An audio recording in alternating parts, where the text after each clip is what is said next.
Hai, Assalamualaikum. Our group members Asmirah binti Othman, Nur Farihah binti Abdul Aziz, Nurul Lailatullah Haja binti Zubair and Khairunisa binti Razali. Term and definition used in accounting from Islamic perspective. First, buy bitaman ajil is a deferred payment sale where the payment is made in a single installment. It is a contract that refers to the sale and purchase transaction for the financing of assets on a deferred and installment basis with a pre-agreed payment period. The sale price will include a profit margin. Second is al-ijarah. Al-ijarah is a contract where the benefit or use of an asset is transferred by the owner to the lessee at an agreed price or rental amount for an agreed period of time or less period. Ijarah concept means selling benefit or use or service for a fixed price or wage. Hibah, a gift award to a person. Hibah is a grant of property that occur during the life of a hibah provider. Hibah in general sense may include ibrah.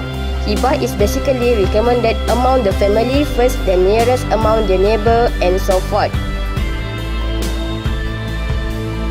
For example, a gift from husband to wife. A husband can give a gift to his wife and vice versa. A wife may give gift out of the property she has received from her husband. Mudarabah. Mudarabah is a contract which is made between two parties to finance a business venture. The parties are a Rabb al-Mal or an investor who solely provide the capital and a mudarib or an entrepreneur who solely manage the project.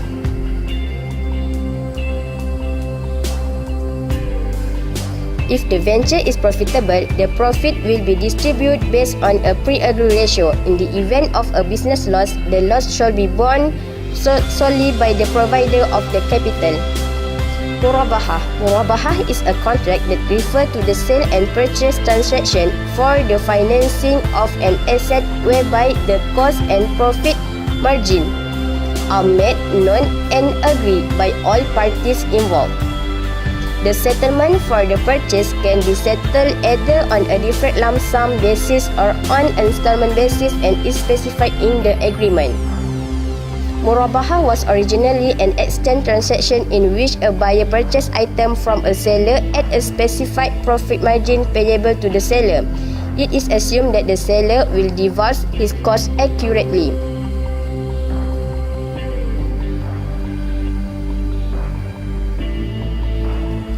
Definition of Baitumal, Wakaf and Zakat.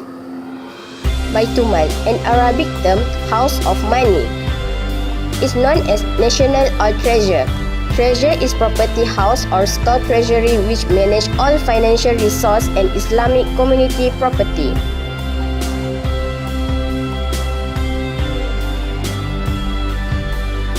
Definition of Wakaf, to stop, contain or to preserve.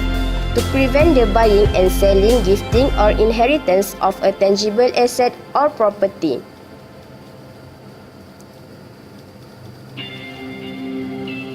Wakaf have two, which is special wakaf and general wakaf. Special wakaf refer to the individual or group who give money or property for specific purpose.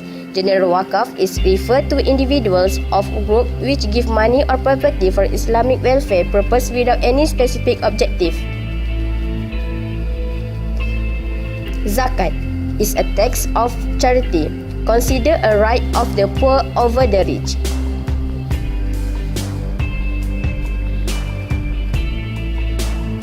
As it is a religious payment made by a Muslim from his wealth, income, business, crops or animal in form of money according to a certain rate to zakat authority.